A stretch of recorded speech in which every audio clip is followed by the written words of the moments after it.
Hey everybody, Scott here from the Jostin Service Station. It's the end of the school year, so let's do one more fill-up for the month of May. Coming up in a moment, some great thoughts on student journalism from the president of the Journalism Education Association. She'll be sharing some thoughts and ideas on why every school should make student journalism a priority. But let's start with some news. Of course, the end of the school year. For some folks watching this, your year may already be over, so congratulations, you made it.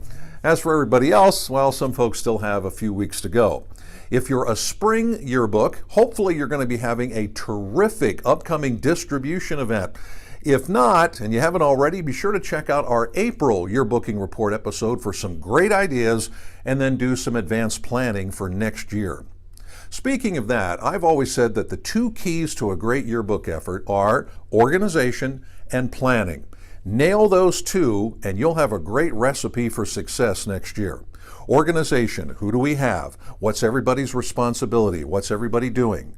And then planning, what's our theme this year? What's our cover going to look like? What are our pages going to look like? What stories are we going to cover? Nail those two aspects and you will automatically have a terrific yearbook effort next year. Now, it's almost inevitable. The new books arrive at school and you find a mistake.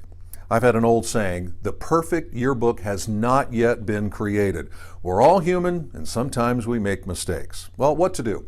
First off, if the books arrive at school and some books are damaged because of shipping, contact your Jostin's Plant consultant immediately. Now, in many cases, you'll get some extra overrun books that can cover that, but if some of those damaged books are personalized, we have to act fast in order to replace those. What happens if you just have a bad typo or maybe a wrong picture? Well, contact your Jostin's representative right away about a correction sticker. In many cases, we can produce those very quickly, and then you can apply them to pages before your distribution day. And by the way, never just take a pen and try to fix a typo on a page. All that does is attract attention to your mistake. What some yearbook staffs do is they put together a very simple flyer that they insert into every book, a letter that essentially says the yearbook is the work of students who work very hard, but sometimes they make mistakes. Nothing intentional. Our apologies for any errors. Also, for Jostin's advisors, be sure to check out your Yearbook Avenue digital classroom for more information and ideas on what to do in these situations.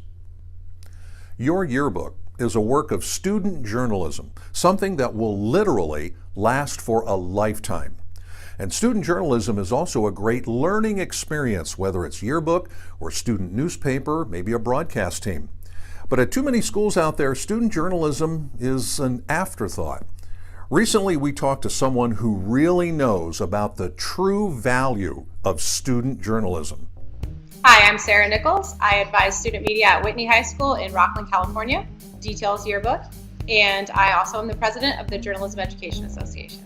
Well, of course, I think scholastic journalism is essential, and I've felt that way for 20 years, but we're finally in a place where others are paying attention to realize just what a critical role journalism plays in a democracy, and just how fundamental it is, this idea of holding truth to account, right? Like to hold those in power accountable for their actions and to make sure that people are aware of what's happening in the world around them and just who's affected and how. That is critically important.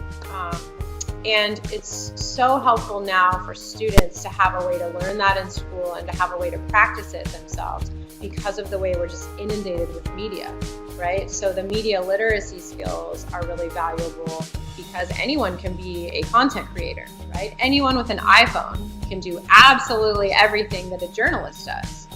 And the scary part is, just because you're producing media doesn't mean you're a journalist, The training that goes along with understanding not only the value of truth and accuracy, but the ethical training and the integrity involved in why you're doing what you're doing and where are you sharing it and why are you sharing it there and what do you want to happen as a result of sharing it. Those things are all wrapped up in what journalism is all about.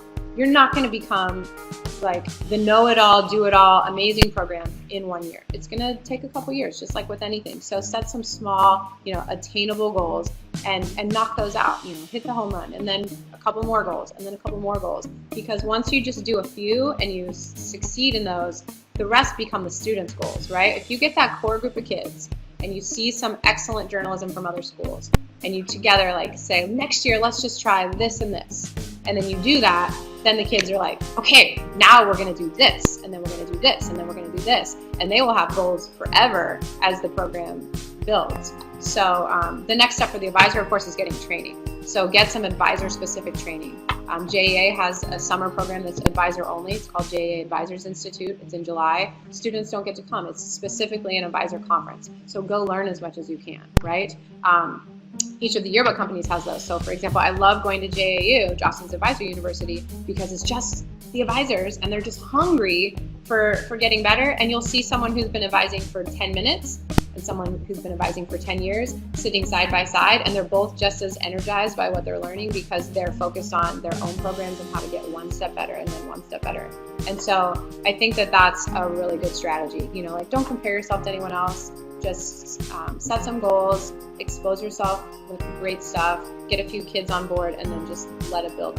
What administrator doesn't want their kid to have that experience, right? If you read every single school mission statement, every district in the country, it's preparing students for tomorrow, right? Preparing them to go off into the world and be these highly productive, contributing citizens in a diverse global society or something like that. That's every school's mission. How could we possibly be preparing kids for tomorrow's world if we don't let them make decisions? If we don't let them figure things out? If we don't let them struggle? If we don't let them realize their actions have consequences, right? And I'm not saying, oh, do a terrible story so you can feel consequences. What I mean is figure out how to do the story right, for the right reasons, with the right approach, with a trained advisor, journalistically teaching and coaching and guiding, not controlling or censoring or dictating, but the trained, certified, highly experienced advisor going through it, on the sideline every step of the way.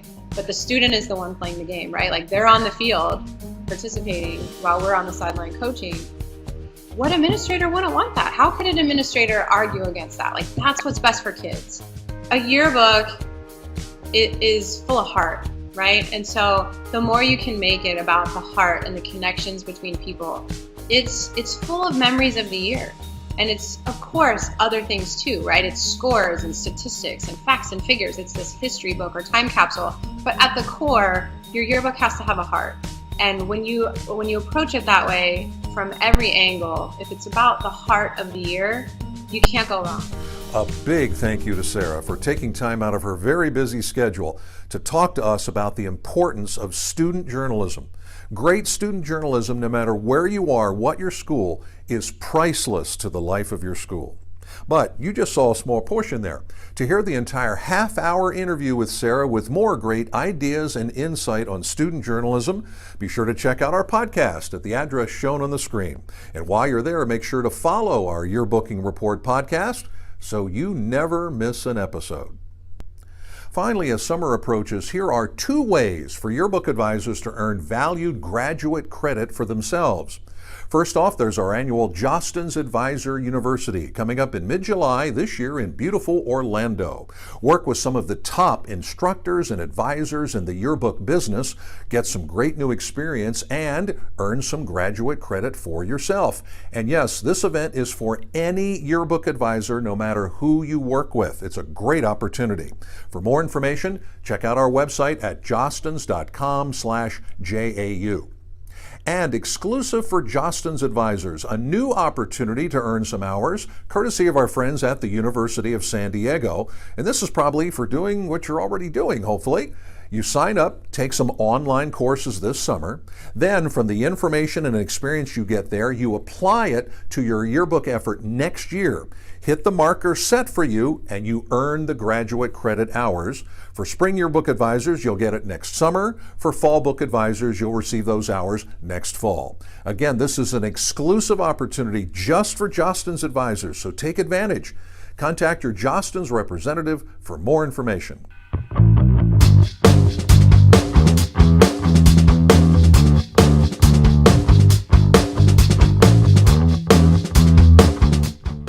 And for those fall yearbook stabs out there, remember the goal. Let's finish the yearbook primarily by the last day of school. At least lay out all the pages so you can quickly and easily put down graduation photos and others so you can finish up right away. Do not let your book lag over summer vacation. Nobody wants to do it then. And of course, have a lot of fun in finishing your book. Meanwhile, for everyone, hope you have a great summer break. If maybe you missed some of our past Yearbooking Report videos and podcasts, check them out. They're always good. Have a terrific time. We'll see you next year, and thanks for watching.